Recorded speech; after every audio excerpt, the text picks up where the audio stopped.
sahabat belajar yang baik budi, kita bertemu kembali. Pada video kali ini kita akan membahas soal IPS kelas 8 bab 1 dari nomor 11 sampai nomor 20.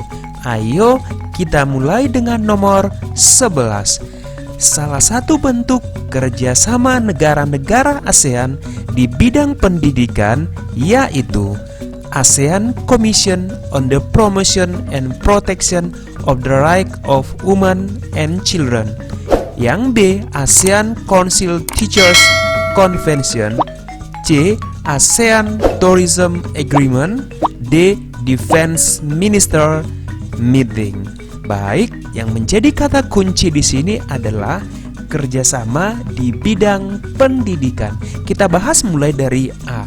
A merupakan kerjasama di bidang perlindungan perempuan dan anak-anak. Jadi bukan bidang pendidikan ya.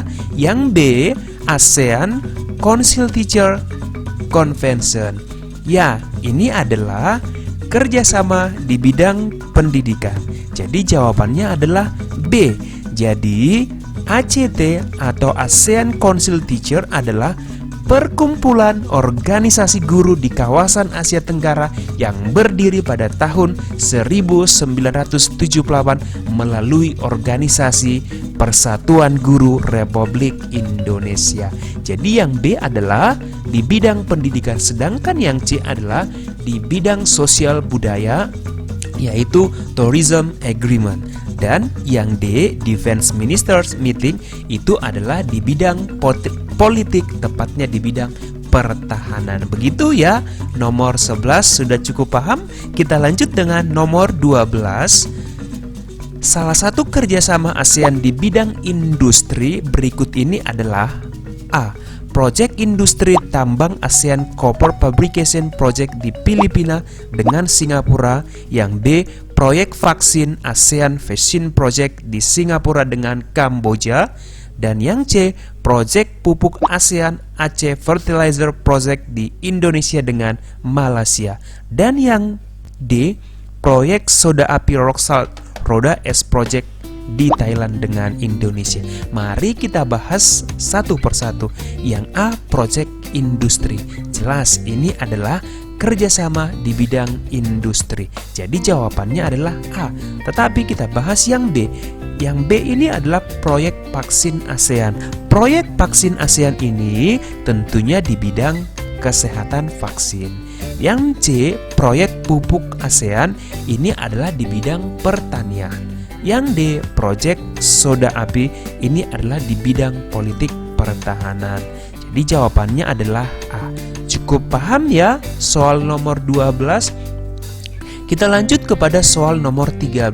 Salah satu bentuk kerjasama di bidang politik antar negara-negara ASEAN adalah A, membangun pupuk urea di Malaysia, menanggulangi penyalahgunaan narkotika. C, melaksanakan festival seni ASEAN. D, membentuk pusat informasi pariwisata. Yang menjadi kata kunci dalam soal ini adalah di bidang politik. Jika kita bahas, yang A itu adalah di bidang pertanian.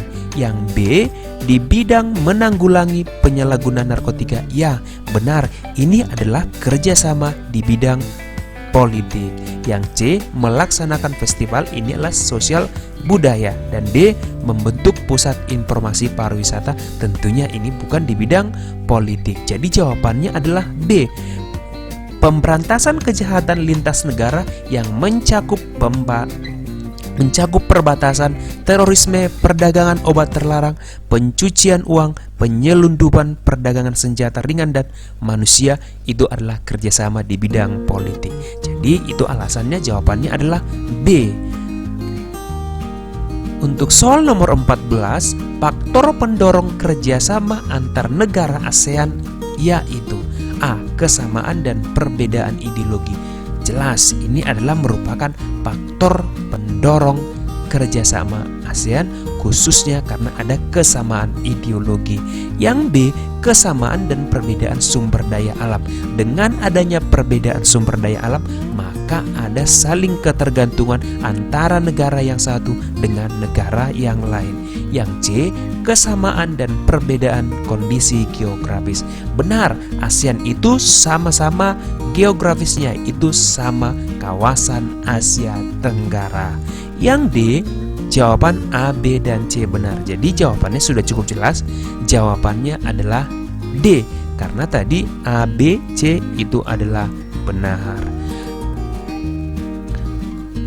Kita lanjut kepada soal nomor 15. Bentuk kerjasama dalam bidang politik antara lain A, penyelenggaraan pesta 2 tahun sekali SEA Games.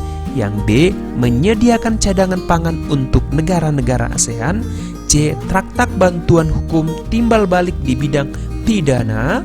Dan D, penandatanganan kesepakatan bersama ASEAN Tourism Agreement. Oke, cukup jelas. Yang A di sini adalah di bidang sosial budaya. Yang B, menyediakan cadangan pangan untuk negara-negara ASEAN, ini juga di bidang kesejahteraan rakyat, yaitu sosial budaya. Yang C ini adalah di bidang politik dan keamanan. Jadi jawabannya adalah C. Oke, yang D ini adalah di bidang sosial budaya. Jadi sudah cukup jelas ya. Jadi jawabannya adalah C, yaitu di bidang politik, traktat bantuan hukum timbal balik. Kita lanjut kepada soal nomor 16. Sungai yang dimanfaatkan sebagai sarana transportasi utama di Indonesia. Tentu sahabat tahu ya, Indonesia itu kaya akan sungai. Kita lanjut. Optionnya yang pertama A, Sungai Musi, B, Sungai Barito, C, Sungai Mahakam, D, Sungai Bengawan Solo. Jika kita lihat Sungai Musi, Sungai Barito, Sungai Mahakam pada umumnya memang digunakan untuk sarana transportasi. Namun yang menjadi jawaban yang paling tepat di sini adalah Sungai Musi. Ya, jadi jawabannya adalah A. Sungai Musi ini merupakan sungai terpanjang di Pulau Sumatera. Di tepi sungai tersebut ada pelabuhan yang digunakan sebagai sarana transportasi. Begitu ya untuk soal nomor 16. Kita lanjut kepada soal nomor 17. Perhatikan contoh di bawah ini. 1. Penggunaan monorail kereta jurusan Bandung-Jakarta. 2. Kemacetan yang panjang di Johor, Malaysia. 3. Penggunaan hutan sebagai jalur lalu lintas selatan di Jawa. 4. Pembangunan transportasi bawah tanah di Thailand. Yang kelima, alih fungsi lahan dari pemukiman menjadi kawasan bandar udara. Apa ya yang menjadi pertanyaan dari soal ini? Mari kita simak. Manakah pernyataan yang menunjukkan dampak negatif dari interaksi antar negara-negara ASEAN yang menimbulkan perubahan di bidang transportasi? Yang menjadi kata kunci di sini adalah dampak negatif interaksi di bidang transportasi. Mari kita lihat. Yang pertama, penggunaan monorail kereta jurusan Bandung. Tentu di sini ini bukan merupakan dampak karena hanya berupa penggunaan monorail. Yang kedua, kemacetan yang panjang di Johor. Benar, ini adalah dampak negatif dari interaksi antar negara-negara ASEAN di bidang transportasi. Yang ketiga, penggunaan hutan sebagai jalur lalu lintas selatan. Ini juga termasuk kepada dampak negatif dari interaksi di bidang transportasi. Yang keempat, pembangunan transportasi bawah tanah di Thailand. Ini tidak termasuk kepada dampak negatif karena dia hanya berupa pembangunan, tidak ada dampak yang kelihatan di sini karena ini merupakan pembangunan demi kemajuan negara Thailand. Yang kelima, alih fungsi lahan dari pemukiman menjadi kawasan bandar udara. Ini benar menjadi dampak negatif interaksi di bidang transportasi.